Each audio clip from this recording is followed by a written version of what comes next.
খাসার ভিতর রসেন পাখি ঢুকলো কিভাবে মুর্শিদকে খাওয়াইলে সানা পাখি কি খাবে হায় হায় মুর্শিদ খাইলে মাখন সানা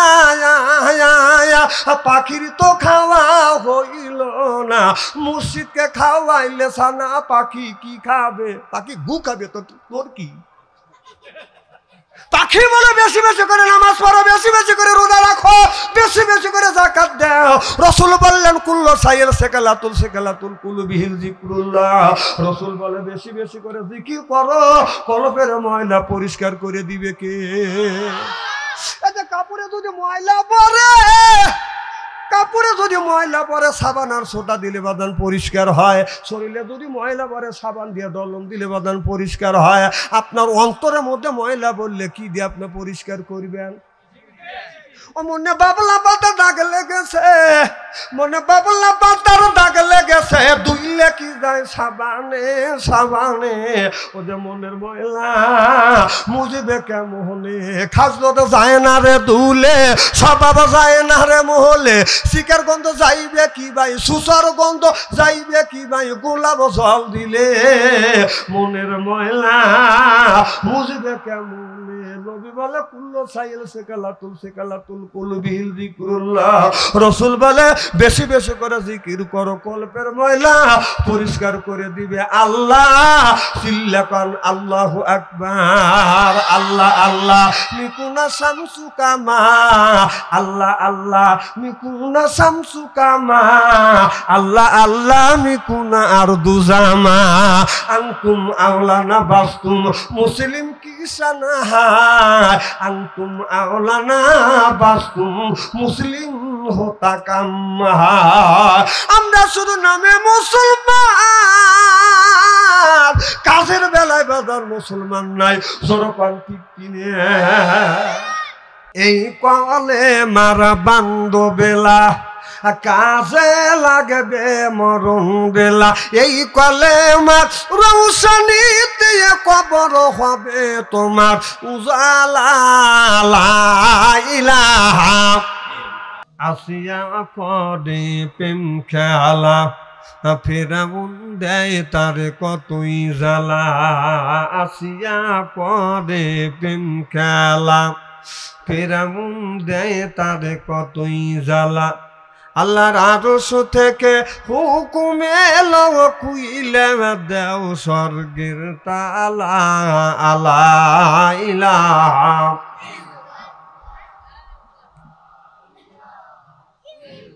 লা ইলাহা ইল্লাল্লাহু মুহাম্মাদুর রাসূলুল্লাহ আলা ইলাহা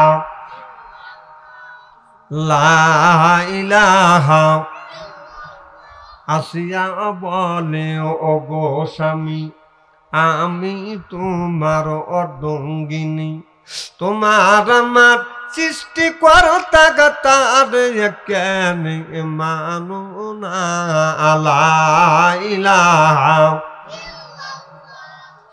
লা ইলাহা লা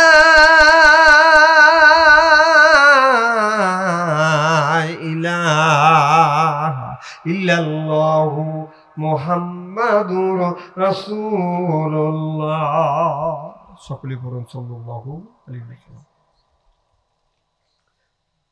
হাফিজে মাদ্রাসা এতিমখানার উদ্যোগে আজকের ওয়াজ মাহফিলের সম্মানিত সভাপতি সাহেব আজকের জালসার প্রধান বক্তা ও তৃতীয় বক্তা সহ সর্বকালীন সর্বযুগে শ্রেষ্ঠ সন্তানেরা হযরত উলামায়ে কিরাম যাদের দ্বারা ইসলাম প্রতিষ্ঠিত হয়েছে এখনো আছে ভবিষ্যতেও থাকবে আলেম সহ দিনদার পরহেজগার আল্লাহওয়ালা ভাইয়েরা পর্দার অন্তর আড়ালে এ মাহফিল শুনবার জন্য পর্দা করে বসে আছেন আমার পর্দা নিচে মাথার মুকুট মা ও বোনেরা, আমার ছোট্ট চিহ্নের ছোট ভাইয়েরা, সমবয়সী চিহ্নের সমবয়সী বন্ধু, আমার মুরব্বী বাবাদিরা, সকলের উপরে রইল আমার আন্তরিক অভিনন্দন। সর্বপ্রথম সেই মহান আল্লাহ তাআলার লক্ষ কোটি শুকর এবং প্রশংসিত যিনি আপনাকে আমাকে মনোনীত করে কোরআনের মাহফিল বেহেশতের বাগানের মধ্যে আসা এবং বসার সুযোগ করে দিয়েছেন। তাতে আপনারা খুশি না বেশি? কম না বেশি? যারা এখনো আসতে পারেন নাই, শুয়ে পড়েছে অথবা শোয়ার জন্য প্রস্তুতি গ্রহণ করেছে অথবা মেলার মধ্যে ঘোরাফেরা করছে অথবা ফেসবুকের মধ্যে লিপ্ত আছে, ওনারা খুশি না বেজার? জোরে বলুন, জোরে বলুন। জি না, ওরাও খুশি, ওরাও বলতেছে যারা কোরআনের মাহফিলের মধ্যে গেছে ওরাই ঠকছে। ও ঘুম পাড়তেছে অথবা ফেসবুকের মধ্যে লিপ্ত আছে অথবা ফিল্ডিং মারতেছে ওই দিচ্ছে। আমি বলি তোর বাপ দাদা 14 গোষ্ঠী কোনোদিন ঘুম পারে নাই আর ফেসবুক ঘাটে নাই। ফেসবুক ঘাট আল্লাহ তোকে, কারণ কোরআনের একটা হক আছে, মাহফিলের একটা হক আছে, এলাকাবাসীর একটা হক আছে, আরে মোলামার হক আছে, বিদেশি মেহমানের হক আছে। হক তুমি নষ্ট করেছো, এর জন্য আল্লাহর কাছে জবাব দাহিত্য করতে হবে। চিল্লে বলো ঠিক কিনা? ওদের চাইতে আল্লাহ লক্ষ লক্ষ কোটি কোটি গুণ দয়া করে মায়া করে কোরআনের মাহফিল বেহেশতের বাগানের মধ্যে আসা এবং বসার সুযোগ করে দিয়েছেন। সকলেই সমস্বরে উচ্চ কণ্ঠে বলুন আলহামদুলিল্লাহ।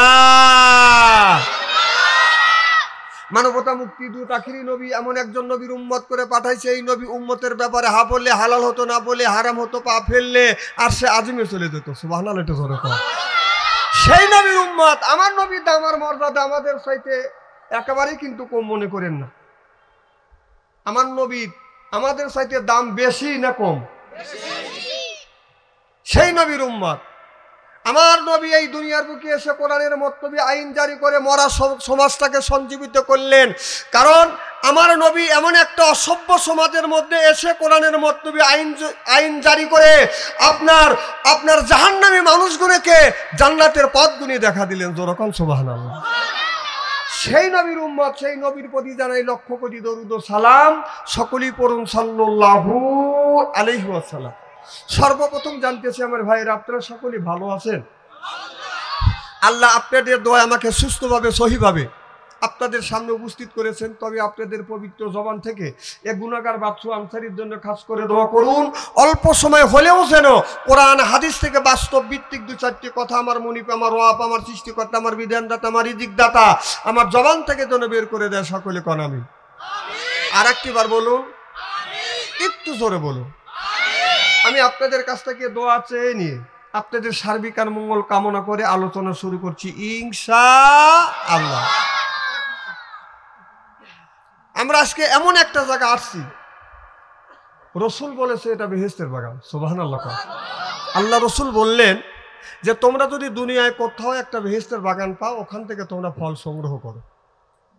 তো সুবহানাল্লাহ এখন বলা লাগবে কে? বাড়িতে সুবহানাল্লাহ বলবেন না, এখানে কি সুবহানাল্লাহর জায়গা? সুবহানাল্লাহ বলবেন যে বাবার বাড়ি যায়া। আমরা আমাদের দেশের মানুষ বাবা ভক্ত, এত বাবা ভক্ত, বাবার বাড়ি গেলে জিকির করিয়া কাপড় চুপড় খুলে ফেলাই। কথা কন? জিকির দাঁড়ায়ও যায়, বসেও যায়, শুয়েও যায়।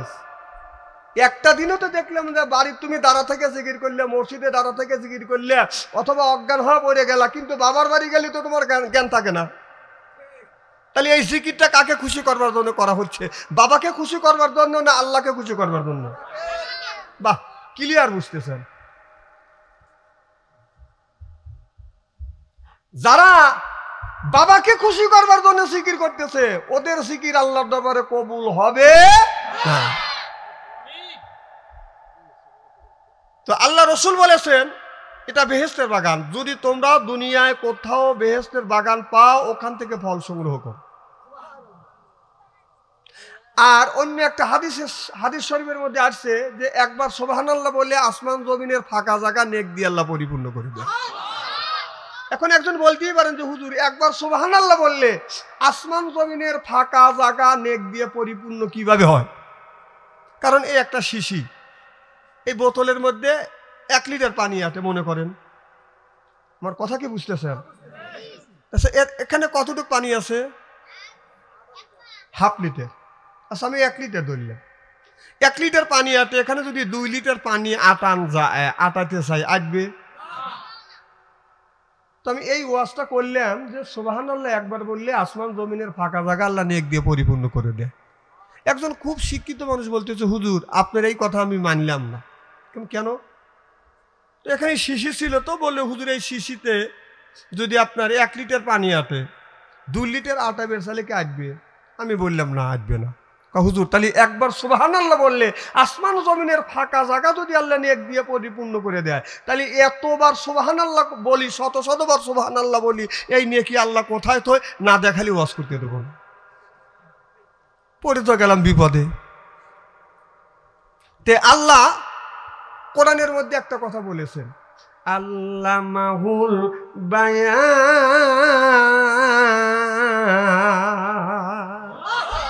বায়ান শব্দের অর্থ পাইছি আমি 7টা। আমার চাইতে যারা বেশি গবেষণা করে, আমার চাইতে যারা রিসার্চ গবেষণা করে তারা আরো বেশি পাবে। বায়ান শব্দের অর্থ হলো বাদান জ্ঞান, বায়ান শব্দের অর্থ হলো বিবেচনা, বায়ান শব্দের অর্থ হলো বাদান চেতনা, বায়ান শব্দের অর্থ হলো বাদান প্রজ্ঞা, বায়ান শব্দের অর্থ হলো বাদান মেধা, বায়ান শব্দের অর্থ হলো বাদান কথা, বায়ান শব্দের অর্থ হলো বাদান ভাষা। আল্লামাহুল বায়ান। আমার বায়ানের মধ্যে আল্লাহ বললেন, আল্লাহ আমারে একটা জ্ঞান দিয়েছেন, জ্ঞান দিয়েছেন, বুদ্ধি দিয়েছেন। আমি এই জ্ঞান দিয়ে বললাম, ভাইজান আপনার কয়টা ছেলে কয়টা মেয়ে? বলে হুজুর আমার হলো একটা মেয়ে 2টা ছেলে। আমি বললাম বড় ছেলের বয়স কত? কয় 20 বছর। কম 2 নাম্বারটার বয়স কত? বলে হুজুর 18 বছর। এরপরে বললাম ভাইজান 3 নাম্বারটার বয়স কত? কয় মাত্র 6 বছর। আমি বললাম ভাইজান তাহলে আল্লাহ আপনার স্ত্রীকে সন্তান দিয়েছে 2 বছর পর পর। বড়টার বয়স যদি 20 বছর হয়, 2 নাম্বারটার বয়স যদি 18 বছর হয়, 3 নাম্বারটার বয়স 16 বছর হওয়ার কথা। ভাইজান আপনার 3 নাম্বার বাচ্চার বয়স মাত্র 6 বছর হলো, কারণটা কি? আমারে বলে হুজুর ভুলে ভুলে। আমার কথা কি বুঝতেছেন? আমি বললাম ভাইজান অত কিছু বুঝিনি, আমাকে ভাঙিয়া বুঝান। আমাকে বলে আপনারা হুজুররা বিয়ে করলি খালি 32টা করে সওয়াল হয়। কথা বুঝতেছেন না? মানে আমারে দেখলে ওরা দেখতে পারে না। আমরা তো বিয়ে করলি আমাদের বাচ্চা কাচ্চা আল্লাহ পেটের মধ্যে যে কটা দেয় সব বাই করি। রিজিকের মালিক কি? জোরে কোন? রিজিকের মালিক যদি আল্লাহ হয়, আমি তো রিজিকের মালিক নিয়ে, তাহলে আল্লাহ যদি রিজিকের মালিক হয় তাহলে আজ তো আমার জন্ম তো একটা অসুবিধা আছে নাকি? মানে অসুবিধা থাকে তাহলে থাক। দেন অনেক লোকই আপনার 12 আনা লোকই কথা বলতেছে না, অসুবিধা আছে নাকি? তো কয়টা করে জন্মাইছি আমরা?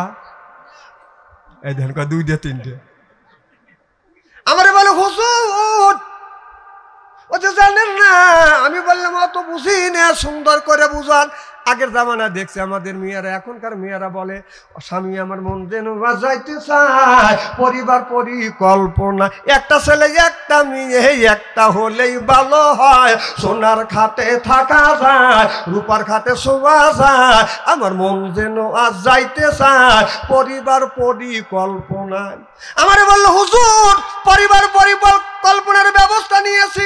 আমি বললাম পরিবার পরিকল্পনা আপনি কি বুঝতে চান? পরিবারের পরিকল্পনা হচ্ছে আপনার পরিবারের বাড়ির সদস্য যে কয়জন সদস্য আছে তাকে নিয়ে কোরআনের মাসরা করা, এইটার নাম হলো আপনার পরিবার পরিকল্পনা। আমারে বলো হুজুর ওইটা না, আপনারা তো বোঝেন না। আমি বললাম কিছুই বুঝি না, সব বোঝো তোমরা। বলো হুজুর ছেলে সন্তান যদি না হয় সেই ব্যবস্থা করছি, কিন্তু ব্যবস্থা করতে করতে ভুলে ভুলে এই সন্তান হয়ে গেছে। আমার কথা কি বুঝতেছেন? আমি বললাম আপনার একটা ছেলের বয়স 20 বছর আর একটা ছেলের বয়স হলো 18 বছর। আপনি ব্যবস্থা করেছেন ছেলে সন্তান নিবেন না। এই ব্যবস্থা যখন করছেন আপনাদের অন্তরের ভিতরে যতটুকু ভালোবাসা ছিল সমস্ত ভালোবাসা আবেগ উজাড় করে দিয়ে ওই 2টা সন্তানকে ভালোবাসা দিয়েছেন, আর ছেলে সন্তান নিবেন না। আপনার ভিতরে কি আর ভালোবাসা ছিল? বলে হুজুর একটুকু ছিল না, সব ভালোবাসা 2টা সন্তানকে দিয়েছি। আমি বললাম ভাইজান ভুলে ভুলে এরপরে যখন 8-10 বছর পরে যখন আর একটা সন্তান জন্মগ্রহণ করেছে অথবা আল্লাহ দুনিয়ায় পাঠাইছে আপনাকে দিয়েছে, আপনি ওই সন্তানটাকে ভালোবাসা দেন কিনে? বলে হুজুর বড় 2টার চাইতে বেশি ভালোবাসা দেয়। আমি বললাম এই ভালোবাসা তুই কোন জায়গা দিলি? না বললে বোতল দিয়েই তো লাখ ফাটাবো। আমার কথা কি বুঝতেছেন নাকি? না না তুমি যুক্তি দিবে আর তুমি যুক্তি নিবে না। তুমি বললে যে একবার সুবহানাল্লাহ বলে আসমান জমিনের ফাঁকা জায়গা নিয়ে দিয়ে যদি পরিপূর্ণ হয়ে যায়, শত শতবার সুবহানাল্লাহ বলি, এই সুবহানাল্লাহ কোথায় রাখে আল্লাহ? না দেখা দিলে আপনাকে ওয়াজ করতে দেবো না। আর আমি বললাম যে তোর 2টে ছেলেকে জন্ম দিছিস, তোর ভালোবাসা সব শেষ করে দিছিস, ভুলের পরে আবার 12-14 বছর পরে তখন সন্তান জন্মগ্রহণ করলো, এই সন্তানকে যে ভালোবাসা দিলি, এই ভালোবাসা তুই কোথায় রাখছিস? না বললে তোকে লাখ ফাটাবো। আমার কথা কি বুঝতেছে? হাত ধরে বলে হুজুর ভুল হয়ে গেছে। আমি বললাম ভাইজান তোমার যদি ভুল হয় আমার আল্লাহর কিন্তু ভুল হয় না। আল্লাহ বারবার বলেছে ফাবে আইয়ে আলা এ রাব্বিকুমা তুকাযিবা।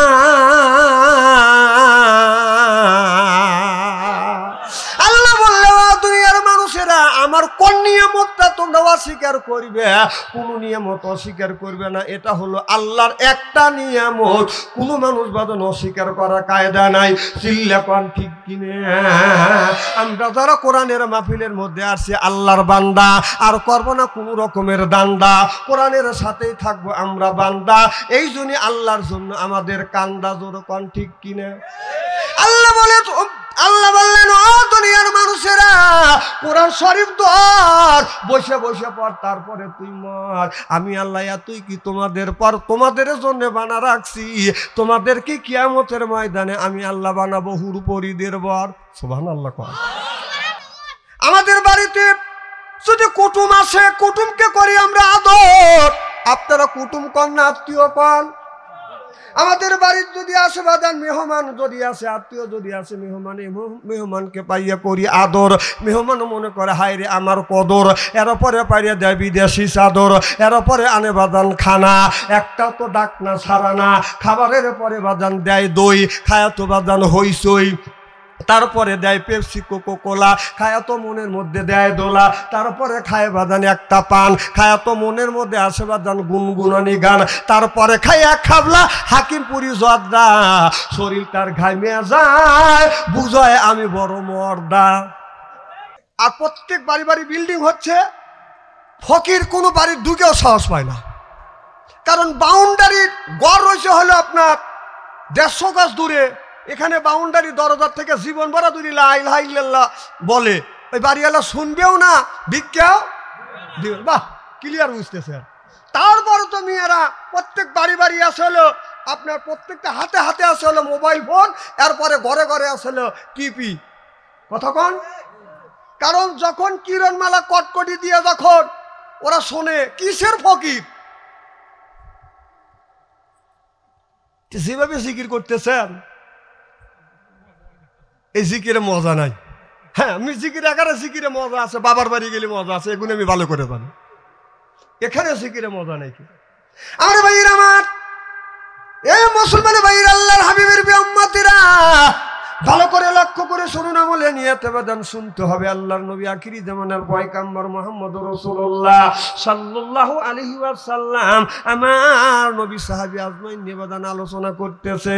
করতে করতে আমার নবী মৃত্যুর আলোচনা করলেন আর বললেন যে এই মানুষটার রূহটা আজরাইল আলাইহিস সালাম কবজ করবে, আসমানে মাথা থাকবে আর জমিনে পা রাখিয়া এই লোকটার রূহটা বাদান কবজ করে নিয়ে যাবে।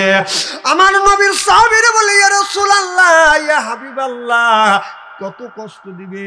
বললেন যে ব্যক্তি যার ভিতরে ঈমান আছে, যে হবে বাদান পূর্ণ মুসলমান, মায়ের স্তনের দুধ পান করতে করতে শিশু যখন ঘুমিয়ে পড়ে, ওই আপনার ঘুমন্ত অবস্থায় ওই লোকটা রূহ কবজ করে নিয়ে যাবে। যেই মানুষটা নামাজ পড়বে না, রোজা রাখবে না, হজ করবে না, যাকাত দিবে না, আমাদের দেশের কিছু মানুষ আছে, আল্লাহ কোরআন কারিমের মধ্যে 80 থেকে 82 জায়গা বললেন ও আকিমুস সালাহ, নামাজ কায়েম করো, অতু যাকাত, যাকাত আদায় করো, কুতিবা আলাইকুমুস সিয়াম, রমজান মাস আসলে রোজা রাখো। এ কথা কার? আমাদের দেশের কিছু মানুষ আছে নামাজ কোনোদিন পড়ে না, এরপরে যাকাতের দ্বার ধারে না, রোজার মাসে রোজা রাখে না, মাথায় রাখছে বাদান বড় বড় চুল, এরপরে ওই লোকটা করে বলা, হাতে হলো বালা, গলায় হলো পুতির মালা। আমি হিসাব করে দেখলাম ওই লোকটা আর দিলেন শয়তানের শালা। নামাজ নাই, রোজা নাই, হজ নাই, যাকাত নাই, খালি বান্দারি গজল কয় যে খাসার ভিতর আছেন পাখি ঢুকলো কিভাবে, এই যে খাসার ভিতর আছেন পাখি ঢুকলো কিভাবে, মুর্শিদকে খাওয়াইলে সানা পাখি কি খাবে, হায় হায় মুর্শিদ খাইলে মাখন সানা, পাখির তো খাওয়া হইল না, মুর্শিদকে খাওয়াইলে সানা পাখি কি খাবে, পাখি গু খাবে তো তোর কি।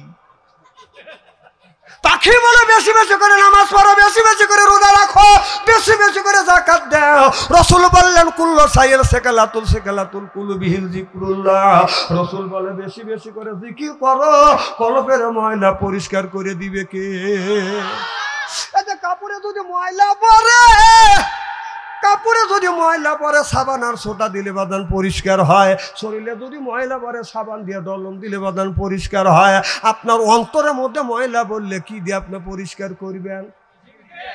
ও মনে বাবলা পাতা দাগ লেগেছে, মনে বাবলা পাতার দাগ লেগেছে, ধুইলে কি যায় সাবানে সাবানে, ও যে মনের ময়লা মুজিবে কেমনে, খাসলো তো যায় না রে ধুলে, স্বভাব যায় না রে মহলে, শিকার গন্ধ যাইবে কি ভাই, সুসার গন্ধ যাইবে কি ভাই, গোলাপ জল দিলে মনের ময়লা মুজিবে কেমনে। নবী বলে কুল্লু সাইল সেকালাতুল কুলুবিহিল যিকরুল্লাহ। রাসূল বলে বেশি বেশি করে জিকির করো, কলবের ময়লা পরিষ্কার করে দিবে আল্লাহ। চিল্লাকান আল্লাহু আকবার, আল্লাহ আল্লাহ মিকুনা শামসু কামা, আল্লাহ আল্লাহ মিকুনা শামসু কামা, আল্লাহ আল্লাহ মিকুনা আরদু জামা, আনতুম আওলানা বাসতুম মুসলিম কিসানা, আনতুম আওলানা বাসতুম মুসলিম হোতা কাম্মা। আমরা শুধু নামে মুসলমান, কাজের বেলায় বাজার মুসলমান নাই, জোরপান ঠিক কিনে। আল্লাহ নবী আখিরি জামানার পয়গম্বর মুহাম্মদুর রাসূলুল্লাহ সাল্লাল্লাহু আলাইহি ওয়াসাল্লাম যখন মৃত্যুর আলোচনা করতেছে, আমার নবী বললেন যারা আল্লাহর প্রতি ঈমান আনবে না ওদেরকে আজরাইল আলাইহিস সালাম এত কষ্ট দিয়ে তার রূহটা কবজ করিবে, এত কষ্ট দিবে। আমরা ছোট্টবেলা বাদান শালুক তুলছি, শালুক বোঝেন না? এই যে মুরব্বীরা শালুক বোঝে, এখানকার ছেলেরা বোঝে না। কারণ আগে এমন অভাব ছিল, অভাবের তাড়নায় মানুষ শালুক খাইছে। আমি নিজে শালুক খাইছি, নিজে শালুক তুলছি। কি মুরব্বীরা শালুক তুলছেন না? শালুক তুলতে গেলে বড় একটা পানা আছে, পানা ধরিয়ে আস্তে আস্তে করে বাদান গোড়া নিতে হাত দেয়, 4টে আঙুল বাদান ঢুকা দিয়ে মুঠ পাকা এরকম করে বাদান ধরিয়ে আপনার পাটা আপনার জমিনের সাথে ঠেকাইয়া যখন জোরে করে টান দেয়, আপনার পানির মধ্যে বাদান পট পট করে ওঠে। জোরে কান ঠিক কিনে?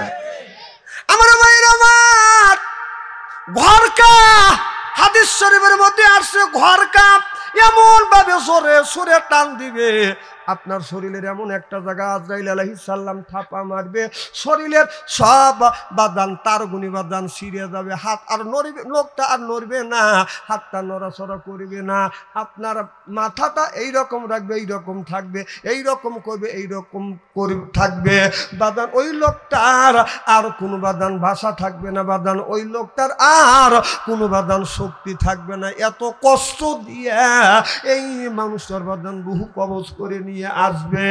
এই কথা শুনিয়ে নবীর এক সাহাবী চোখের পানি ফেলে দিয়ে দিয়ে কাঁদতেছে, হাউমাউ করে কাঁদতেছে। আল্লাহর নবী বললেন, সাহাবী রে কেন তুমি কাঁদো? সাহাবী বলে, ইয়া রাসূলুল্লাহ, ইয়া হাবিবাল্লাহ, আপনার সোনার জবান থেকে আমি নিজ কানে শুনেছি যারা অন্যায় করবে, পাপ করবে, আল্লাহ তাদেরকে জাহান্নামের আগুনের মধ্যে দিবে, মুহূর্তের মধ্যে শরীরটা পুড়িয়ে যাবে। আর গায়ের যে সপি আছে, তেলগুনি আছে, মোমবাতি জ্বলাইলে মোমবাতির মাথায় আগুন দিলে বাদান এই মোমবাতি গলিয়ে পানির মতো টাচ টাচ করে জমিনে পড়ে। ও নবীজি, আপনি বলেছেন জাহান্নাম জাহান্নামের ভিতরে এই মানুষকে যখন দিবে আপনার ওই তেল আর চপি গলে টাচ টাচ করে জমিনের আপনার দোজখের মধ্যে পুড়ে যাবে। ইয়া রাসূলুল্লাহ, ইয়া হাবিবাল্লাহ, আমি মুসলমান হওয়ার আগে আমি আমার নিঃসন্তানকে আমি হত্যা করেছি, এর বিনিময়ে আল্লাহ কি এর জন্য আমাকে দোজখে দিবে? আল্লাহ নবী বললেন, সাহাবীরে ওই চিন্তা করো না, যেদিন থেকে তুমি ঈমান আনছো, কলমা পড়ে মুসলমান হইছো, পিছনের সব গুনাহ আল্লাহ মাফ করে দিয়েছে। আর এক সাহাবী বলে, ইয়া রাসূলুল্লাহ, ইয়া হাবিবাল্লাহ, ও নবীজি, আমি যখন কাফের ছিলাম, বেদিন ছিলাম, আমি আমার আব্বাকে হত্যা করেছি, আল্লাহ এই গুনাহকে মাফ করে দিবে। আল্লাহ নবী বললেন, আমার সাহাবীরা শুধু তাই করিবে না, তুমি যেদিন কলমা পড়ছো আর ঈমান আনছো, মুসলমান হইছো, আল্লাহ তোমার সব গুনাহ মাফ করে দিবে। যে লোকটা কলমা পড়ছে, ঈমান আনছে, পিছনের সব গুনাহ মাফ করে দিয়েছে। হযরত ওমরের মতো মানুষ যত গুনাহ করছে প্রত্যেকটা গুনাহ বাদান মাফ করে দিয়েছে।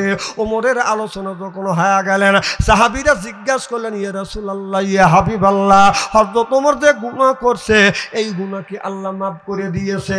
আল্লাহ নবী বললেন, ওমর কাফের হওয়ার, আপনার মুসলমান হওয়ার আগে যখন কাফের ছিলেন, এরপরে যখন কলমা পড়ে মুসলমান হইছেন, ওমরের পিছনের গুনাহ আল্লাহ মাফ করে দিয়েছে। এই কথা যখন নবী বলছেন, আল্লাহ জিবরাইল আলাইহিস সালামকে পাঠিয়ে দিলেন। জিবরাইল আলাইহিস সালাম চলে আসলেন, মুহাম্মদ হাই গিবনা গোপ্তা টানা গোপ্তা জিবরাইল, জিবরাইল হাই গিবনা গোপ্তা টানা গোপ্তা রব্বুল জলিল সিল্লাকান আল্লাহু আকবার। জিবরাইল আলাইহিস সালাম বলে, ইয়া রাসূলুল্লাহ, ইয়া হাবিবাল্লাহ, আপনি আপনার সাহাবীদের ভিতরে ঘোষণা করে দেন, ওমরের মতো মানুষ দুনিয়ায় এত পাপ করেছে, এত পাপ মক্কা মদিনার ভিতরে আর কেউ করে নাই। ওমর যখন কলমা পড়ে মুসলমান হইছে, ওমরের পিছনের গুনাহ মাফ করছে। মাফ করে শুধু ক্ষান্ত হয় নাই, ওমরের যত গুনাহ ছিল সব গুনাহগুনি আল্লাহ নেকির পরিণত করে দিয়েছে। আল্লাহর নবী বললেন, ও আমার সাহাবীরা, হযরত ওমরের যত গুনাহ ছিল সব গুনাহগুনি আল্লাহ নেক দিয়ে পরিপূর্ণ করে দিয়েছে। এই কথা হযরত আবু বকর সিদ্দিক ওই জায়গা ছিলেন, তিনি শুনিয়া হযরত আবু বকর সিদ্দিক বাজান দৌড় দিচ্ছেন। নবীর সাহাবীরা বলতেছে, আবু বকর ভাই তুমি দৌড় কে? আবু বকর সিদ্দিক বললেন, এই সুসংবাদটা হযরত ওমরের কাছে দিয়ে আসি। সুবহানাল্লাহ। এবার দৌড়াতে দৌড়াতে হযরত আবু বকর সিদ্দিক ওমরের বাড়ির দিকে রওনা করলেন। রাস্তার মাঝখানে ওমরের সাথে বাদান সাক্ষাৎ হয়ে গেলেন, আর দুজনের মধ্যে বাদান সালাম আদান প্রদান হয়ে গেলেন। হযরত আবু বকর সিদ্দিক বাদান এরকম করে হাঁপাচ্ছে। হযরত ওমর বলে, ভাই আবু বকর কই যাও?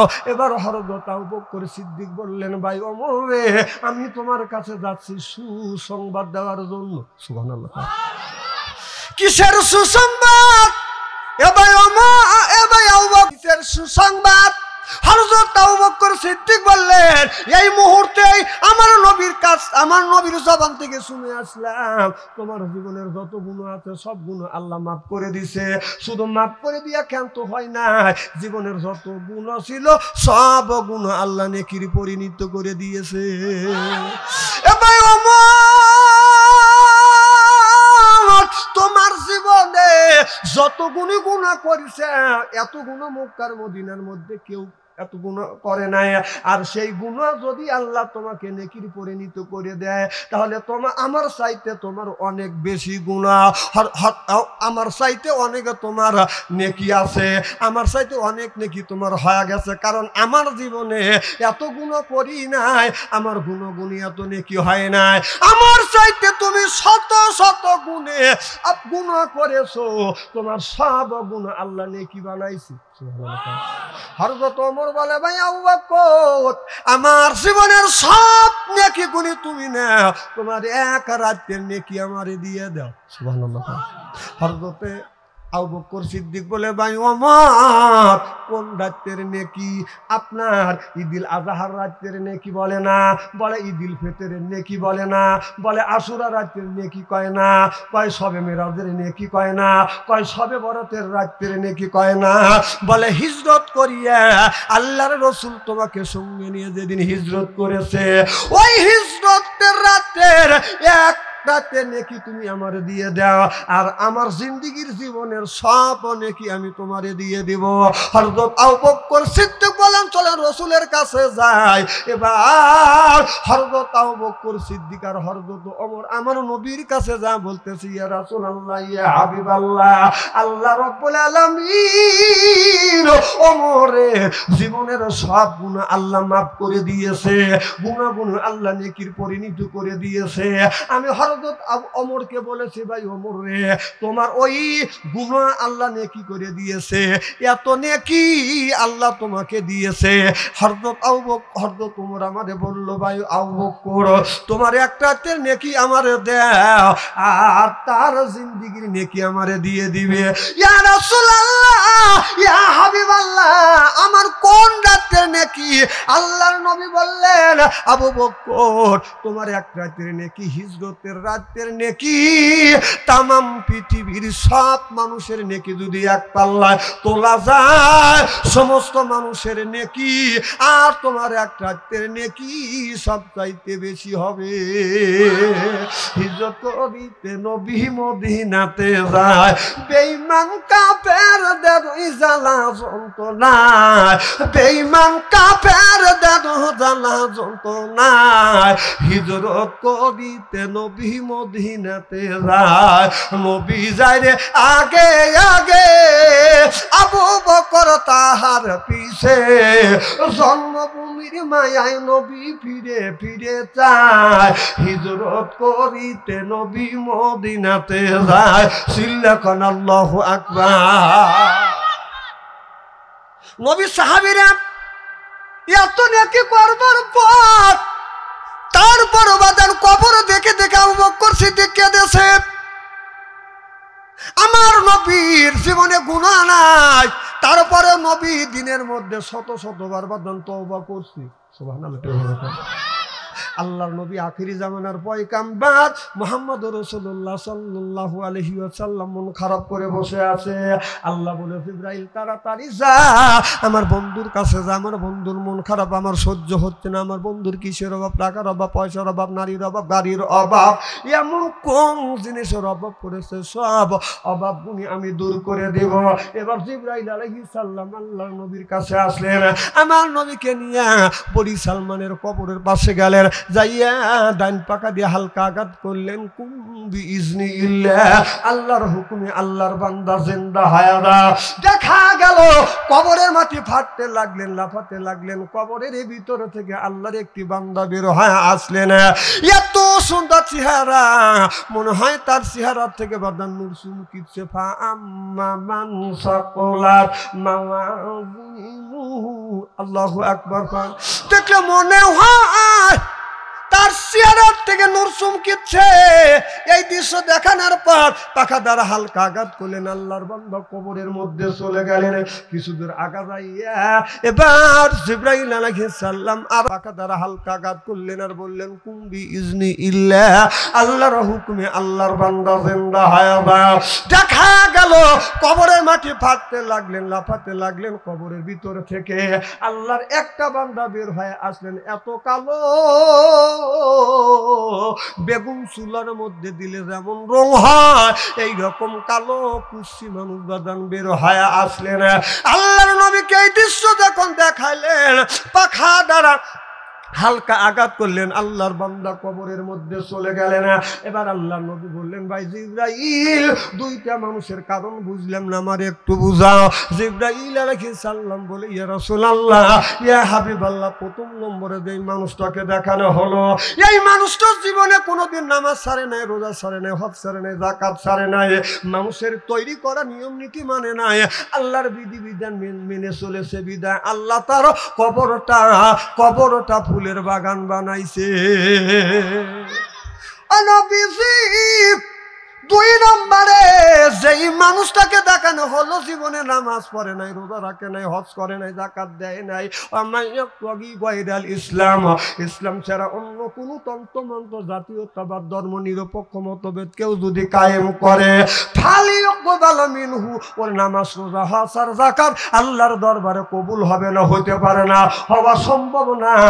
অহুয়া ফিল আখিরাতি মিনাল খাসিরিন, আল্লাহর আদালতে ওই মানুষ বাদান বিবাদর কাতারে দাঁড়াইবে। মৌত কাউসিন কুল্লু নাফসিন সাদিবু, মৌত কাউসিন কুল্লু নাফসিন সাদিবু, আল কবর বাইতিন কুল্লু নাফসিন দাখিলুন। আমার ভাইরা, আমার যার ভিতরে ঈমান থাকবে না, এই মানুষটা যদি মারা যায়, ওই কবরের মধ্যে আল্লাহর ফেরেশতারা বাদান এমন কষ্ট দিবে, কারণ একদিকের মাটি আর একদিকে যাবে, আর একদিকের মাটি আর একদিকে যাবে, চিরজনমের মতো হাড় মাংস, আপনার হাড় মাংস বাদান মিশিয়ে ফেলবে। প্রত্যেকটা মানুষ বাদান কবরের জাতা একদিন বাদান খাইতে হবে। চিল্লা কোন ঠিক কিনে? আর যদি মুমিন হন, তাহলে কবরের মাটি আপনার সাথে সুন্দর ব্যবহার করবে। আমার নবীর বিবি হযরতে মা খাদিজাতুল কুবরা এত সুন্দর মানুষ ছিলেন। খাদিজাতুল কুবরা আমার নবীকে এত ভালোবেসেছেন। মা খাদিজাতুল কুবরা যখন দুনিয়া থেকে বিদায় হবে, আল্লাহ নবীরে বললেন, ইয়া রাসূলুল্লাহ, ইয়া হাবিবাল্লাহ, আমি আপনার জবান থেকে শুনেছি মানুষ যদি মারা যায়, ওই কবরের মাটি একদিন নাকি তার এরকম করে একটা ঠাসি মারবে, হাড় মাংস জমিনের মধ্যে মিশিয়ে ফেলবে। ইয়া রাসূলুল্লাহ, ইয়া হাবিবাল্লাহ, আমি যদি মারা যাই, নবী গো, আমার মৃত্যুর পরে কবর খনন করিয়ে ওই কবরের মধ্যে আপনি গড়াগড়ি করিবেন। আপনি যদি ওই কবরে গড়াগড়ি করিয়ে আমাকে যদি ওই কবরের মধ্যে রাখেন, নবী আমার বিশ্বাস, যেই কবরের মধ্যে আমার বিশ্ব নবী গড়াগড়ি করছে, ওই কবরের মাঠে কোনোদিন আমাকে চাপ দিবে না। চিল্লাখন আল্লাহু আকবার। আমার ভাইয়ের, আমার আজ আমাদের সেই কবরের চিন্তা নাই, সেই হাসরের চিন্তা নাই, কবরের মধ্যে কি জবাব দিতে হবে সেই চিন্তা নাই। দুনিয়াটা মস্ত বড়, খাও দাও, ফুর্তি করো, ফুর্তি তোমার বাড়াবে যেদিন আল্লাহর আজরাইল আসিবে সেই দিন। আজকে এই মানুষ ইবাদত করবে, বন্দিগি করবে, সব ইবাদত বন্দিগি মানুষের বাদান এই টাচ মোবাইলের মধ্যে চলে গিয়েছে। যেরকম ঠিক কিনা? প্রীতির জ্বালা, মোবাইলের মেলা, এখন আর চিঠি লেখা লাগে না। ও ছেলে সারা রাত জাগিয়া ফোনে কথা বলিয়া, কথা কয় না রে, ও ছেলে সারা রাত জাগিয়া ফোনে কথা বলিয়া, লেখা পড়াইয়া ছেলের ভালো লাগে না। মোবাইল ফোন আসিল কি দোলা লাগিল, ফজরের ঘুম তো পোলার বাংলো না। তুমি বাবা লক্ষ লক্ষ টাকা দিয়ে, হাজার হাজার টাকা দিয়া ছেলের হাতে স্ক্রিন টাচ মোবাইল দিয়া মসজিদের মধ্যে, মসজিদের আগের কাতারে দাঁড়িয়ে বেবাতে রব মানে দাও না, তোর ঠেক ঠেক ব্যাগ করে বেবানের এক পয়সা লাভ নেই, কথা কয় না। আমার জন্য খাবার না, স্ত্রী এমন করা করবো ইন্দা সাহেবের ভেবের না একটা। হ্যাঁ তো, ছেলের হাতে একটা ফোন, মেয়ের আগে একটা ফোন, ও মসজিদে তার ঠেক ঠেক করে বেবা দিচ্ছি, তোর ব্যবহারের 5 পয়সা দাম নাই কে? তুই টাকা দিয়ে মোবাইল কিনে দিলি, ছেলে পাপ করতেছে, অন্যায় করতেছে। উনি ফজরে যখন আজান দেয় মসজিদ, আর সলাতু খায়রুম মিনান নাওম, উনি টুক করে বাড়ির থেকে বের হওয়া যায়। ওর ছেলে রাত 9টা থেকে রাত 3:30 পর্যন্ত ফেসবুকের মধ্যে অন্যায় অশ্লীল ছবি দেখতেছে, একটা কথাও নাই। ও মানুষের বাড়ির কাছে যা বলতেছে, আর সলাতু খায়রুম মিনান নাওম, বার্মিজ জুতো কিনে, বার্মিজ জুতো তোর গালে ঠাস ঠাস বসাইবে। তোর বাড়ির তুই নৌকা বাদ দিয়ে আর এক বাড়ির মানুষের ঘুম ভাঙতেছিস।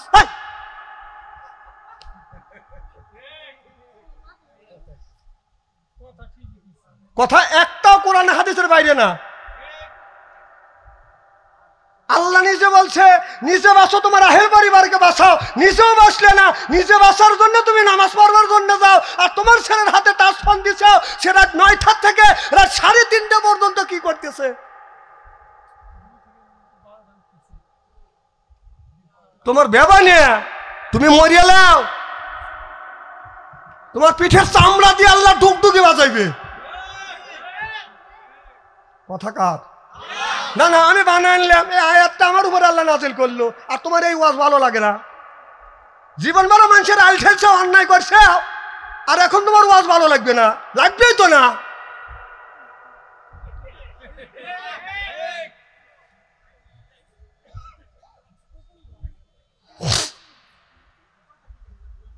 খুব খারাপ লাগতেছে নাকি?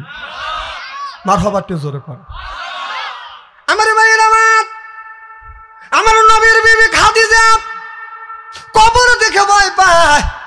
মা খাদিজাতুল কুবরা এত সুন্দর নবীর ইবাদত করছে, নবীকে এত ভালোবাসছে। আমার নবী দিনের দাওয়াত দেওয়ার জন্য যখন বাইরে গেছে, আমার নবী রাত 12টার পরে মা খাদিজাতুল কুবরার ঘরে দরজা এসে নক করছে। খাদিজা একটা ডাক দিছে, অমনি দরজা খুলছে। সুবহানাল্লাহ, একটু জোরে কর। আমার নবী যখন ডাক দিছে অমনি দরজা খুলছে। আমার নবীর চোখে যখন চোখ পড়ছে, আমার নবী সালাম দিবে, তার আগেই মা খাদিজাতুল কুবরা আমার নবীরে সালাম দিয়েছে, আসসালামু আলাইকুম। আমার স্বামী আমার সালাম নেন। আল্লাহ নবী বললেন, স্বামী যদি বিবিকে সালাম দেয়, বিবি যদি স্বামীকে সালাম দেয়, স্বামী স্ত্রীর ভিতরে মহব্বত পয়দা করে দিবে কে? আমাদের বিবি সালাম দেয়? जैसे तेईसे मेले राजके मेले रानी बुतके बुहिते नहीं मेले खापसाते खापसानी रे खापसाते खापसानी जरकन ठीक किने ताहले बोझा गेल बिबी जेमन आमराओ आजके आखिरी मोनाजात करिया बाड़ीते जा बिबिके सालाम देबो बोलेन इंशाअल्लाह आखिरी मोनाजात करे बाड़ीते जा बिबिके सालाम दिबेन अस्सलामु आलाइकुम ओ आमार बिबी आमार सालाम लाओ बिबी लाखे कापुरले हासबे बोले ढং करा जागा पाচ্ছে ना ना अजकबी सालाम दिले हासबे ना আর নাই বলবে যে নাই কিন্তু নসিবে কিছু আছে না না আমাদের বউরা তো সালাম দিবে কখন সময়ই তো পায় না আমাদের সালাম দেয় না বিয়েই আছে কিছু খারাপ লাগতেছে নাকি না না না সুন্দর কথা ওয়াজ ঘুরাবো নাকি আমার কথা কি শুনতেছেন আচ্ছা ভালো লাগতেছে কি জানে বলতেছিলাম स्वामी के सालाम देने के बिये देखले अस्सलामु आलाइकुम बिये साहब केमन आছেন বিয়ে সাহেব মনে বড় জ্বালা কিসের জ্বালা বিয়ে সাহেব নয়া প্রেমের জ্বালা এই জ্বালাতে পড়ে নাই কোন শালির শালা মুখে স্যান্ডেল দিয়ে বাইরে জোরকম ঠিক কিনা না না নিজের স্বামীকে সালাম দেয় না বিয়ে আসলে ঠিকমতোই সালাম দাও সালাম দিতে হবে কোন জায়গা সেই জায়গা সালাম দেয় না সালাম দিতে হবে স্বামীকে সালাম দিতে হবে বাবাকে সালাম দিতে হবে মাকে সালাম দিতে হবে বাবাকে সালাম দিতে হবে ছেলেকে আর ছেলেকেও সালাম দেয় না স্বামীকেও সালাম দেয় না ও সালাম দেয় হলো বিয়েই যায় অর্থ ইস্তেরি করিয়েছে রে তোমার আজকে আমি তো এই ওয়াজের কাছে যাইতে চাই নাই উনি বাধ্য করছে আমাকে এই ওয়াজের কাছে যাওয়া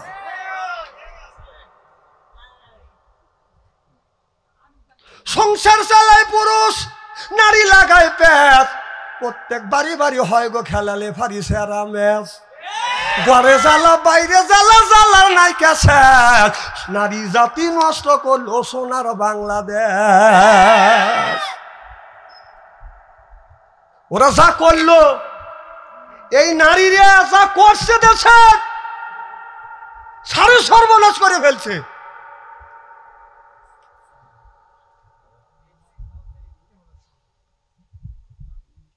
हमारे भाई अल्लाह नबी आखिरी ज़माने पैगम्बर मुहम्मद रसूलुल्लाह सल्लल्लाहु अलैहि वसल्लम गभीर रात गभीर रजनीते मा खादिजातुल कुबरा घरे दरजा नक करছে खादिजा একটা ডাক দিছে দরজা খুলে দিছে সুবহানাল্লাহ তো জোরে আর আমাদের ঘরে ঘরে যে একটা করে খাদিজা আছে আপনাদের ফরিদপুর শহর থেকে আসিয়া বিবির ঘরে দরজার কাছে যদি ডাক দেয় যাও খাদিজা খবর নাই ও খাদিজা উত্তর নাই ও খাদিজা উত্তর দেয় কি তাহলে হ্যাঁ খাদিজা ঠিক কিনা বলুন এই অবস্থা আজকে আমাদের দেশে হচ্ছে উনি এই জায়গায় স্টেজে এসে বাজতেছে বাড়িওয়ালার কাছে পারবেনি না ওই জায়গায় সব মানুষ ধরা খাওয়া কথা বল বাংলাদেশে যত কড়া মানুষই হোক, যার বাংলাদেশের মধ্যে যত বড় নেতা হোক না কেন, সব নেতা হলো তার বোর কাছে ধরা খাওয়া, মৌলবীরা তার বোর কাছে ধরা খাওয়া, গ্রামের প্রধানরা তার বোর কাছে ধরা খাওয়া। তুমিও ধরা খাওয়া। এখানে 2-3 বার তুমি ফাল দিয়ে উঠছে, ওখানে পারলে নিবে। নরম পাইছে যে বাচ্চু আন্তরি সিরাজগঞ্জ থেকে সেই ফরিদপুর জেলায় আসছে, ও ধমক দিলে ও থামে যাবেনি না। সারা বাংলাদেশ সফর করি। এই ওয়াজ তোমার ভালো লাগে না, তোমার কি ভালো লাগবে? চিন্তা করতেছে মরিচ তো বাড়তেছে, মরিচ তো লাগায় না, ইসকে মরিচ লাগাছে রে তুমি। মাথা বাড়তে জোর কর। জীবন বড় তুমি নামাজ পড়ো নাই, শ্বাসটাল গরম করছে, আর এখন বুড়ো হয়ে গেছো, মসজিদের মধ্যে ফ্যাক ফ্যাক করে কাঁদতেছ আর বেবাইতে চাও। তোর বেবানের 5 পয়সার দাম নাই কে? কথা কর না কে? যৌবন বয়সে নামাজ পড়ে না, আর বৃদ্ধ বয়সে বাদান মসজিদ ছাড়ে না। আপনার যৌবন বয়সে নামাজ পড়ে নাই, বৃদ্ধকালে বাদান মাথার চুল যখন পাকিয়ে গেছে, দাড়ি পেকে গেছে, চুল যখন পেকে গেছে, গায়ের চামড়া হয়েছে ঢিল, বুড়ো বয়সে যা মসজিদে যা আল্লাহর সাথে দেয় মিল। যৌবন বয়সে নামাজ পড়ে না, বুড়ো বয়সে মসজিদে যা কাইসে কুসে পাইদে পুইদে কেলায়ও না। এরকম তোমার আমারও হবে। এই ওয়াজকে আমি করবে চাচ্ছিলাম, উনি করাচ্ছে আমার। যৌবন বসে নামাজ পড়েন, এখন আল্লাহ আল্লাহ জিকির করতেছ, তোর জিকিরের 5 পয়সার দাম নাই কে? কথা কর না কে? আগে কি করছে?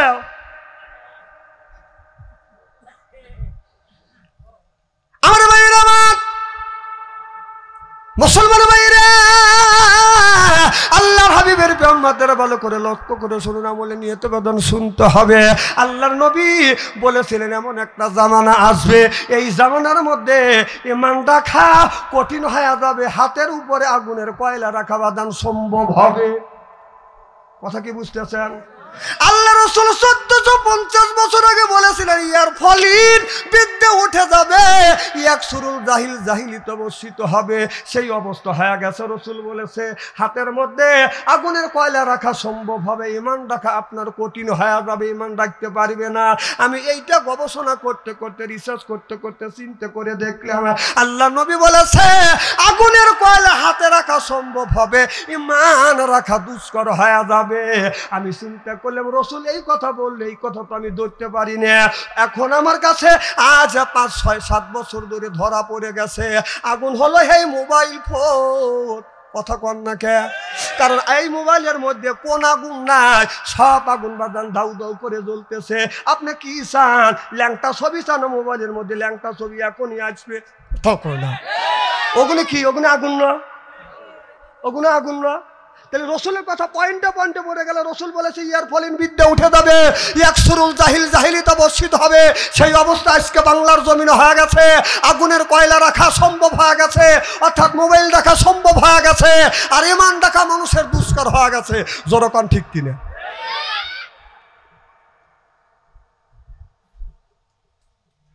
আমি এই যে বাটম ফোন নিয়ে সারা বাংলাদেশ সফর করি।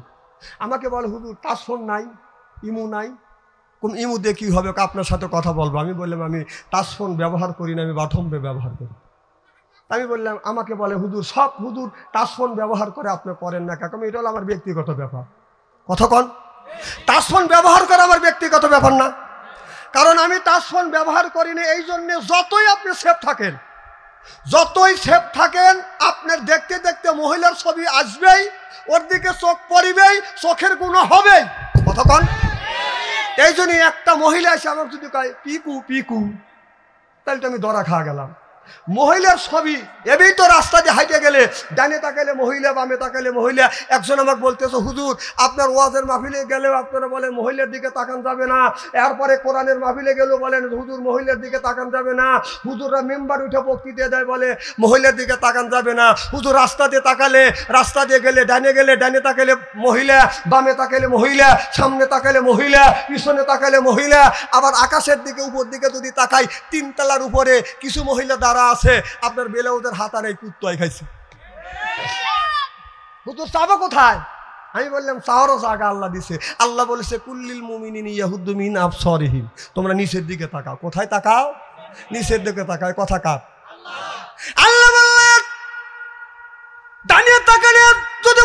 চোখ পড়ে, বামে তাকালে যদি মহিলা পড়ে, পিছনে তাকালে যদি মহিলা পড়ে, সামনে যদি তাকালে যদি মহিলা পড়ে, আকাশের দিকে তাকাইলে যদি 3 তলার উপরে যদি মহিলা দেখা যায়, আল্লাহ বলেছেন কুল্লিল মুমিনিন ইয়াহুদ্দু মিন আবসারিহিম, ও মুসলমানেরা, মুমিনেরা তোমরা নিচের দিকে তাকাও। এ কথা আজকে আমাদের দেশের মেয়েরা রাস্তা দিয়ে এমন পরে ভাবে বাদান যায়, পায়ে পরে হাই হিল করতেছে, কিল ঠোঁটে লাগাই লটকে পিস যুবকের দেয় সিজে, এরপরে পেট খালি পিঠ খালি। আমি হিসাব করে দেখলাম ওই মেয়েটা ওর দিলেন শয়তানের শালি।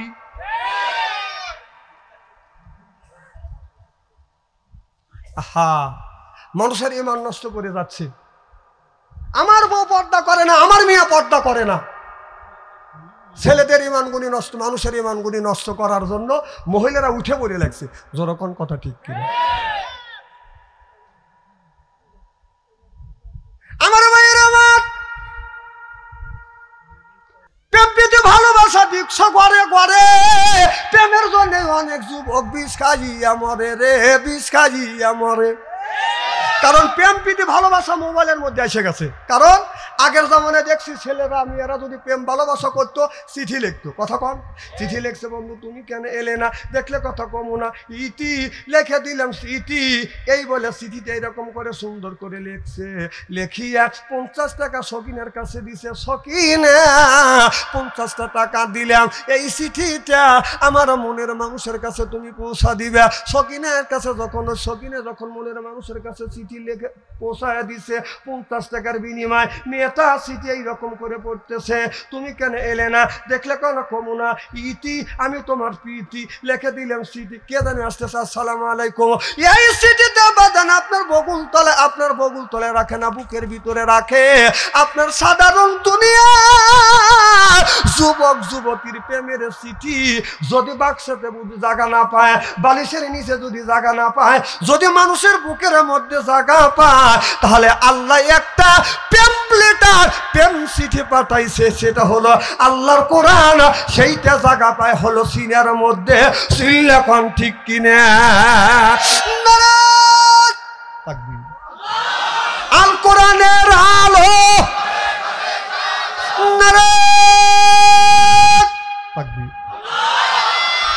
আমার ভাইরা আমার, তাহলে এই যে প্রেমের চিঠি আগের জামানায় বাদান আপনার চিঠি লেখছে, প্রেমটা বাদান এই চিঠিটা ধরা পড়তে প্রেম প্রীতি বাদান কমিয়ে গেছে।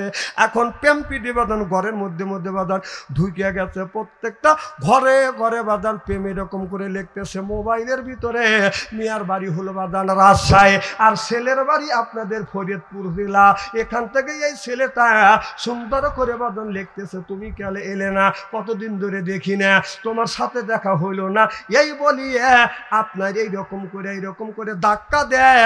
1 সেকেন্ডের মধ্যে ফরিদপুর জেলা থেকে বাদান রাজশাহী জেলা বন্ধুর কাছে ক্রিং করে চলে যায়। যেরকম ঠিক কিনা? প্রেম প্রীতি জ্বালা, মোবাইলের মেলা, এখন আর চিঠি লেখা লাগে না। ও ছেলে সারা রাত জাগিয়া ফোনে কথা বলিয়া লেখা পড়াইয়া ছেলের ভালো লাগে না। মোবাইল ফোন আসিল কি দোলা লাগিল, খবরের গুণ তো পোলার বাংলো না। চিল্লা বলুন ঠিক কিনে? আইলো কি জামানা, বুঝালে বুঝাছে না। পিতা মাতার পেটে বাঁধে ছেলে প্রেমের দিওয়ানা। মোবাইল ছাড়া চলে না। মায়ে বলে রব্বানা, বাবাই বলে জালাম না, আল্লাহ বলে শুনলাম না, বাইরে গেল যন্ত্রণা। যেরকম ঠিক কিনে?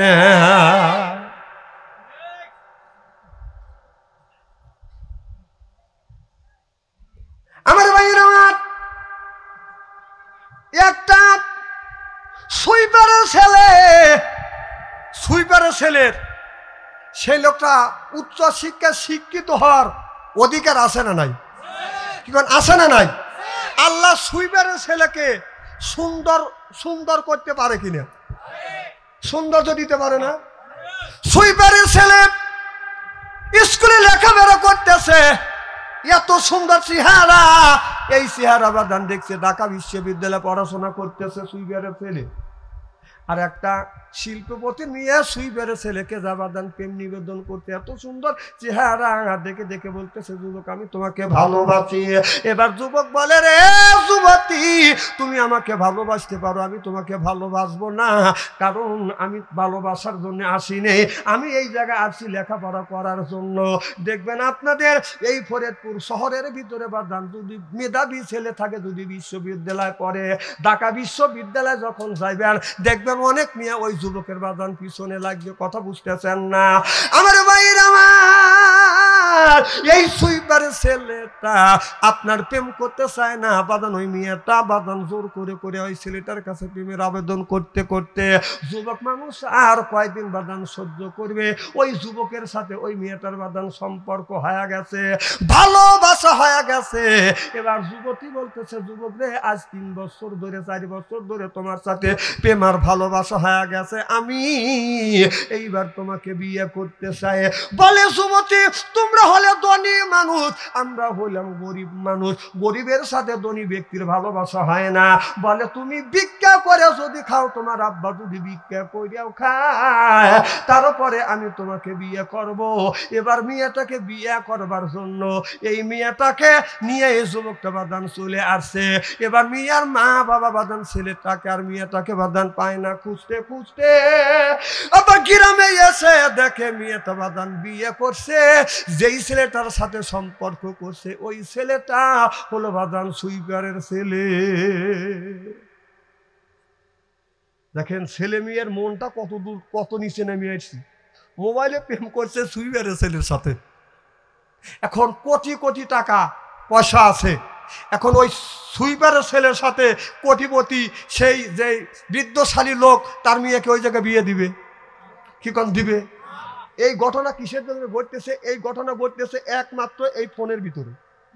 আপনি যতই বাহাদুরি করেন যে আমার ছেলেকে ফোন কিনে দিছি, আমার ছেলে কারোর সাথে কিছু করতেছে না, আমার মেয়েকে ফোন কিনে দিছি, আমার মেয়ে কোনো কিছু করতেছে না, আপনি বিশ্বাস করতে পারেন, আমি বিশ্বাস করি না, কারণ আমি আমার ছেলেকেও আমি ধরে রাখতে পারি না। একদিন নিজে আমি নিজ কানে শুনছি, রাস্তার মানে ঘরের মধ্যে বসতে বলতেছে একটা কিস দাও, হাতে একটা কিস দিছে, বলতেছে আর একটা দাও, আর একটা দাও, পিছন যা গার ফেরে দিল, এই কি হয়েছে রে? এখন দেখতে দেখতে মেয়ের সাথে কথা বলতেছে, কথা কি বুঝতেছেন? নিজের ছেলে ঠিক রাখতে পারতেছি না, কথা বলতেন না, আমার দাবার দেন অথবা না দেন, আমার ছেলেকে আমি ঠিক রাখতে পারতেছি না, কারণ মোবাইলের যুগ।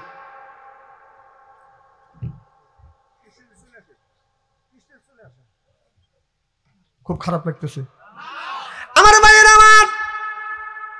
আপনি যদি বাঁচাতে চান, নিজে যদি বাঁচতে চান, ছেলেকে যদি বাঁচাতে চান, তাহলে কোরআন শরীফ ধরতে হবে, কোরআন শরীফ পড়তে হবে, তত অনুযায়ী জীবনটা বাদান গড়াইতে হবে। যতদিন পর্যন্ত আল্লাহ নবীর তরিক অনুযায়ী না চলবেন, এতদিন পর্যন্ত তুমি এই শান্তি পাবেন না, কল্যাণ পাবেন না, মুক্তি পাবেন না। মুক্তি একটা জিনিসে আছে, কল্যাণ একটা জিনিসে আছে, সেটা হলো আল্লাহর রাস্তায়। কোন ব্যক্তি যদি আল্লাহর রাস্তায় বাদান ঢুকে যায়, আল্লাহ রসুলের তরিক অনুযায়ী বাদান যদি লোকটা বাদান চলে, তাহলে ওই মানুষটা আল্লাহওয়ালা হয়ে যায়। চিল্লা কোন আল্লাহু আকবার, লা ইলাহা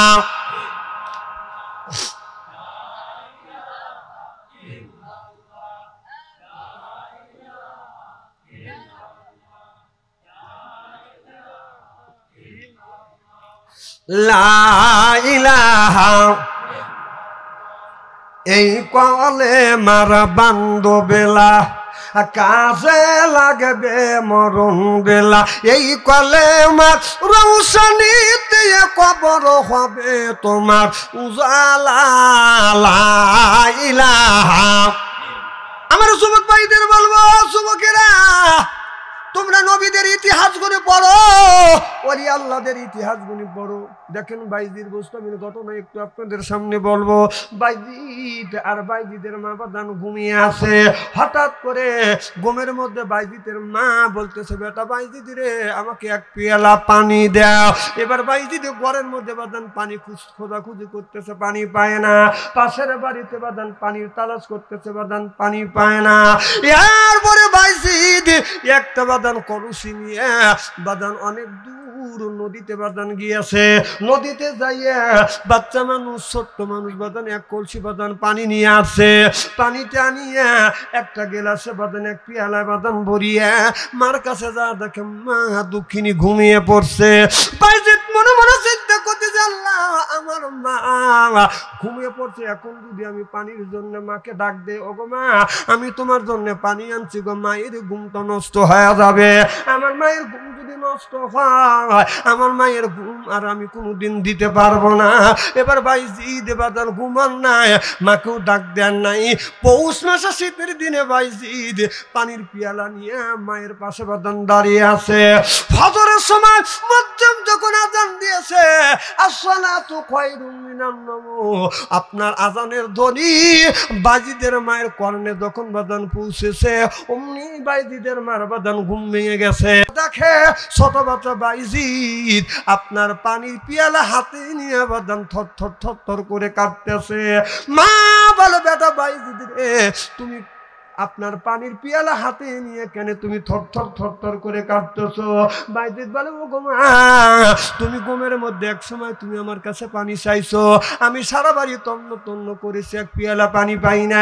পাশের বাড়ি পানি তালাশ করেছি, পানি পাই নাই। এই অন্ধকার রাত্রিতে আমি কলসি নিয়ে নদীর থেকে পানি এনে এসে দেখি তুমি মা ঘুমিয়ে পড়ছো। আমি চিন্তা করলাম, এখন যদি পানি পান করানোর জন্য তোমাকে যদি ডাক দেই মা, তোমার ঘুম নষ্ট হয়ে যাবে। অতএব আমি তোমারে ডাক দেই নাই মা। এই পানির পিয়ালা নিয়ে আমি বাইজিদ তোমার শিওরে দাঁড়িয়ে আছি, ঘুম যখন ভেঙে যাবে তুমি পানি চাইবে, সঙ্গে সঙ্গে তোমাকে পানি দিব।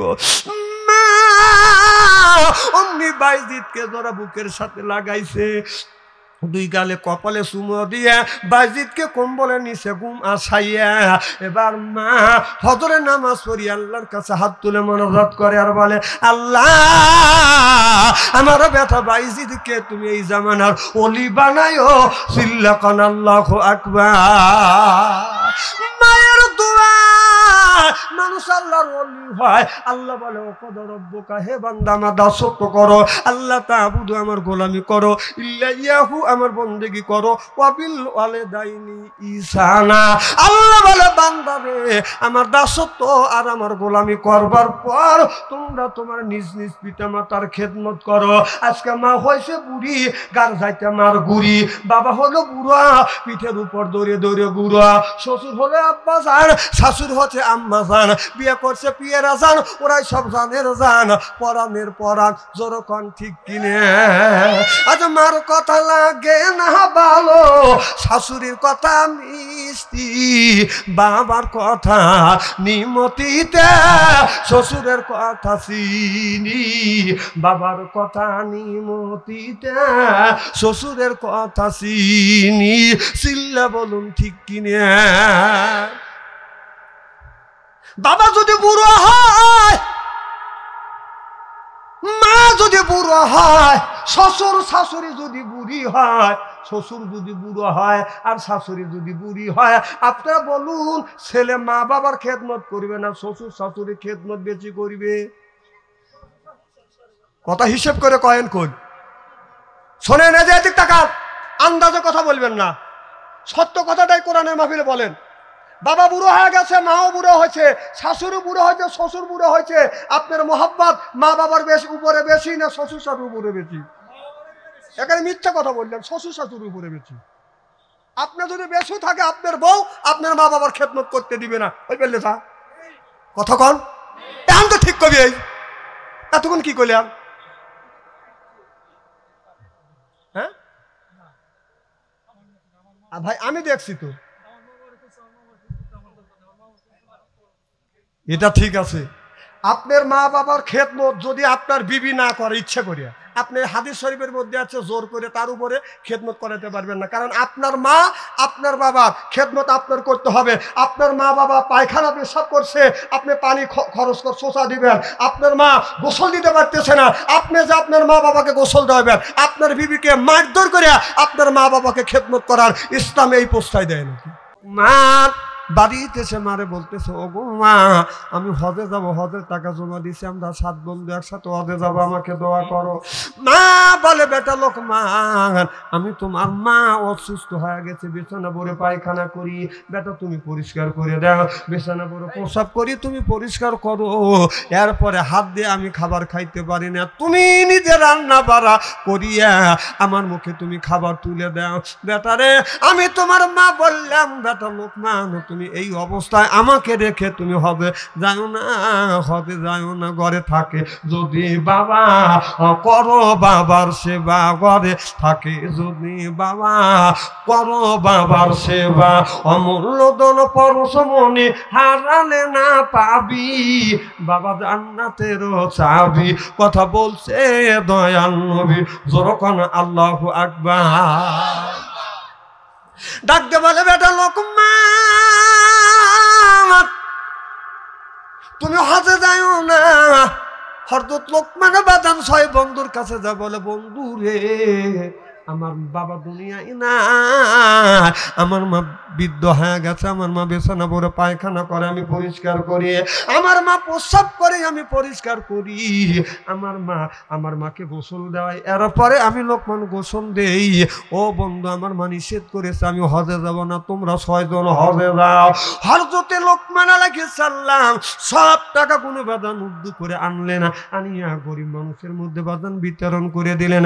লোকমান মায়ের খেদমত করে, মা বিছানা ভরে প্রসাব করে, পরিষ্কার করে, বিছানা ভরে পায়খানা করে, পরিষ্কার করে, এরপরে গোসল করায়, এরপরে লোকমান খাবার গুলো রান্না করিয়া নিজে হাতে মার মুখে খাবার তুলে দেয়। আল্লাহর পরে নবী আমার, নবীর পরে বাবা, আল্লাহর পরে নবী আমার, নবীর পরে বাবা, মায়ের উপর ফরজ হলো করতে বাবা সেবা, রে ভাই করতে বাবার সেবা, মা বাবার সেবা করা সন্তানের ওই পথ, দুঃখ দিয়া মক্কায় গেল হবে না তোর হজ, রে ভাই হবে না তোর হজ, তুই যাবি যদি হবে খুশি রাখো কাজে, তুই যাবি যদি হবে খুশি রাখো কাজে, হজ হবে তোর খুব সহজে, করলে তার পাই রুবি, বাবা জান্নাতেরও চাবি, কথা বলছে দয়াল নবী, জোরকন মারহাবা। এবার 6 বন্ধু হজে গেলে, লোকমান হজে গেলেন না। হযরত লোকমান মা খেদমত করিয়া, লোকমান ওই দিন মাকে বাদান আপনার গোসল করাইছে, খাবার গুনে নিজ হাতে তুলে দিয়া লোকমান মারে খাওয়াইছে, খাওয়াইয়া হযরত লোকমান তাহাজ্জুদ নামাজ পড়িয়া আল্লাহর কাছে হাত তুলে কান্দে বলে, আল্লাহ, আমার মা অসুস্থতার কারণে আমার হজে যাওয়া হলো না, ও মাওলা, আমি তো হজে যাই না, আল্লাহ মক্কা মদিনায় যাইতে পারলাম না, আল্লাহ আমাকে একটা বারের জন্য হলেও বিশ্ব নবীর সাথে স্বপ্নে তুমি দিদার করায়ো। এই বলে বলে লোকমান কান্দে। লোকমানের কান্না শুনিয়া লোকমানের বৃদ্ধ মা ঘুম ভেঙে গেছে, মা দুঃখিনী লোকমানের সাথে বাদান এরকম করে হাত তুলিয়া কান্দে আর বলে, আল্লাহ, আমার বেটা লোকমান, আমি বৃদ্ধ হয়ে গেছি, বিছানা ভরে পায়খানা করি, এরপরে নড়াচড়া করতে পারি না, আমার বেটা লোকমান আমার পায়খানা পেশাব পরিষ্কার করে, আমাকে গোসল দেওয়া, এরপরে খাবার রান্না করিয়া আমার মুখে খাবার তুলে দেয়, আল্লাহ, আমার কারণে আমার বেটা হতে যাইতে পারে না, আল্লাহ, তুমি আমার বিশ্ব নবীকে আমার বেটা লোকমানের সাথে তুমি দিদার করায়ো, জোর জোর কান সুবহানাল্লাহ। বাবা দোয়া করলে এই দোয়া আল্লাহর দরবারে কবুল হয়ে যায়। মা বাবা যদি দোয়া করে, মা বাবার খেদমত করলে আল্লাহ 3টা পুরস্কার দেয়। 1 নাম্বার পুরস্কার আল্লাহ হায়াত বাড়িয়ে দেয়, 2 নাম্বার আমার আল্লাহ রিজিক বাড়িয়ে দেয়, 3 নাম্বার আমার আল্লাহ ইজ্জত বাদান বাড়িয়ে দেয়। সিল্লাকান আল্লাহু আকবার।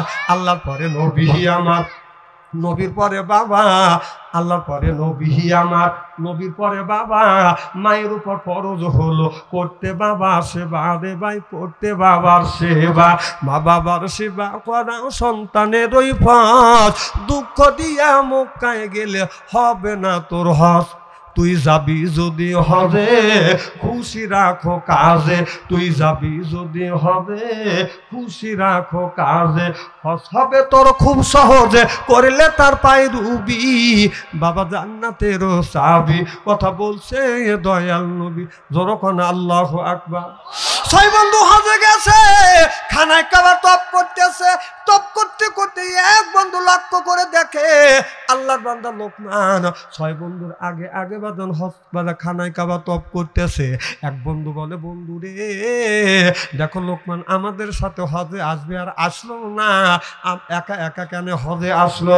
ছয় বন্ধু বলে চলো তপ অবস্থায় আল্লাহর বান্দা লোকমানকে ধরবো, তপ অবস্থায় তপ শেষে তাকে আমরা অপমান করব, কেন আমাদের সাথে আসলে না, তুমি একা একা আসলে, আমরা কি অন্যায় করলাম, আমাদের সাথে আসলা না?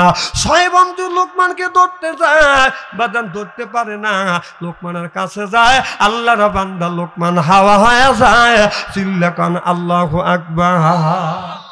ছয় বন্ধু চিন্তা করলে লোকমানের কাছে যায়, পিছনে পিছনে তপ করি, কাছে যখন যাই লোকমান আলাইহিস সালাম হাওয়া হয়ে যায়। এইভাবে বাদান আবার মদিনায় গেলেন, যায় ছয় বন্ধু লক্ষ্য করে দেখে ছয় বন্ধু নবীর রওজার কাছে যাচ্ছে, আর লোকমান আলাইহিস সালাম নবীর রওজায় সালাম দিয়ে বাদান বের হচ্ছে। ছয় বন্ধু 12টা চোখ দিয়ে বাদান দেখছে, লোকমানের সাথে বাদান দেখা আপনার দেখছে।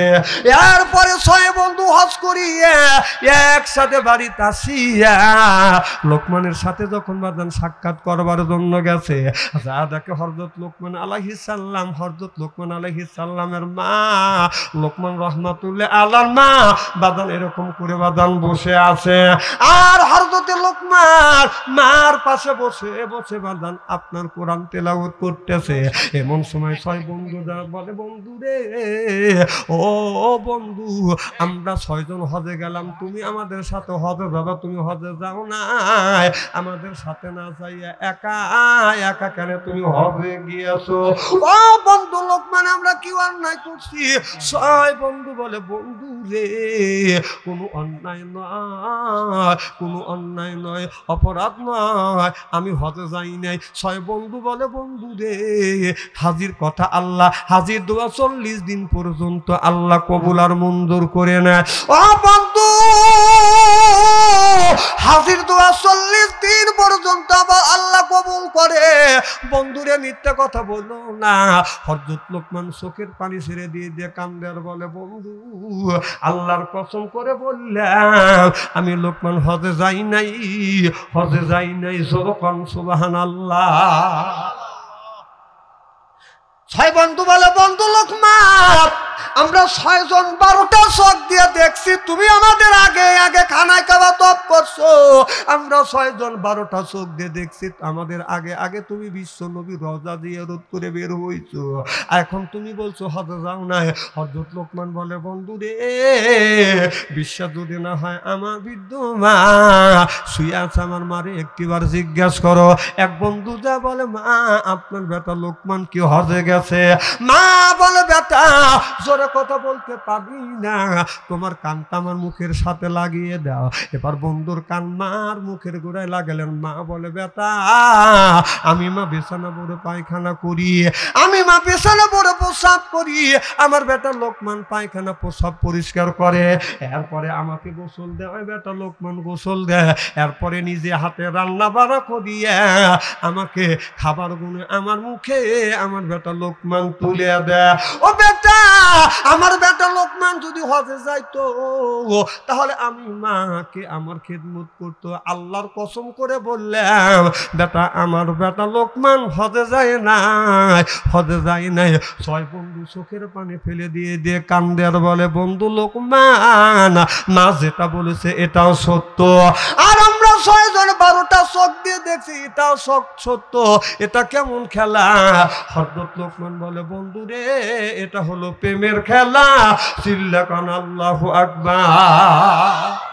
লোকমান বলে, বন্ধু আমি নিজে হাতে আমার মার মুখে খাবার তুলে দেই। লোকমান রান্না করিয়া বামুলের উপর বসে মার মুখে যখন খাবার তুলে দেয়, আর হযরত লোকমানের মা চোখের পানি ফেলে দিয়ে দিয়ে কান্দে। হযরত লোকমান বলে, ও গো মা, কেন তুমি কান্দো মা? কি দুঃখ মনে পড়েছে? আমার আচার আচরণে ব্যবহারে কি তুমি কষ্ট পেয়েছো? মা বলে, বেটারে, তোমার আচার আচরণে ব্যবহারে আমি কষ্ট পাই না, তবে যখন তুমি দুধ খেয়েছো, যখন তুমি দুধ খেয়েছো, দাঁত ছিল না মুখে, নিজে না খাইয়া আমি খাওয়াইছি তোমারে, বেটা খাওয়াইছি তোমারে। উষ্টে পিষ্টে মায়ে তোমায় করলো, তোমায় বড় বড় হয়া তুমি যদি ওই মায়েরে সারো রে ভাই, ওই বাবারে সারো, আল্লাহ তো সারিবেন না তোমায় রোজ হাসরের দিন। শোধ করিয়া দিতে হবে মায়ের দুধের ঋণ রে ভাই, বাবার যত ঋণ। ও যে বাবাই না করিলে ক্ষমা, আল্লাহ তো করবেন না ক্ষমা, নবী তো করবেন না ক্ষমা রোজ হাসরের দিন। শোধ করিয়া দিতে হবে মায়ের দুধের ঋণ রে ভাই, বাবার যত ঋণ। জোরকন ঠিক কিনা? ও আপনার গায়ের চামড়া কাটিয়ে আপনি যদি মায়ের পায়ের স্যান্ডেল বানা দেন, ওই স্যান্ডেল যদি ক্ষয় হয়ে যায়, আবার চামড়া কাটলেন, মায়ের পায়ে স্যান্ডেল বানালেন, সেটাও ক্ষয় হয়ে গেল। আবার বুকের চামড়া কাটলেন, স্যান্ডেল বানা দিলেন, সেটাও ক্ষয় হয়ে গেল। অর্থাৎ তোমার তামাম শরীরের চামড়া কাটা মায়ের পায়ে যদি স্যান্ডেল বানা দাও, তোমার মায়ের 32 দার দুধ পান করেছো, একদার দুধের হক তুমি আদায় করতে পারবে না। সিল্লাখান আল্লাহু আকবার। এ যুবক, অনেকের মা মারা গেছে, ওই মা দুনিয়ায় নাই, বাবা দুনিয়ায় নাই। মা 5টা কাপড় নিয়ে বাদান ঘুমিয়ে পড়েছে, বাবা 3টা কাপড় নিয়ে বাদান ঘুমিয়ে পড়েছে। কোনো ব্যক্তি যদি মা বাবার নামে যদি দান খয়রাত করে, আল্লাহ নবী বলেছে, মা বাবা মারা গেছে, ওই মায়ের জন্য বাবার জন্য কোন ব্যক্তি যদি দান খয়রাত করে, এই দানের দৌলতে আল্লাহ মা বাবার কবরে গোরাজাত মাফ করে দিবে। এ কথা আমি বলি নাই, এ কথাই আমার বিশ্ব নবী বলেছে। আমার নবী বলেছে, কেউ যদি মার জন্য বাবার জন্য এখন যদি দান করে, এখন মা বাবার কবরে গোরাজাত মাফ করে দিবে কি? আমি জানি না বাবান কার মা নাই, কার জানি বাবা নাই, ওই মা বাবা অন্ধকার কবরের মধ্যে শুয়ে আছে।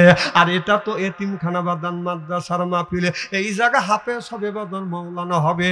কিয়ামতের ময়দানে আল্লাহ বলবে, হাফেজ রে, আলেম তুমি জান্নাতে যাও। এবার আলেম বান্দা বলবে, আল্লাহ আমি জান্নাতে যাব না। কেন জান্নাতে যাব না?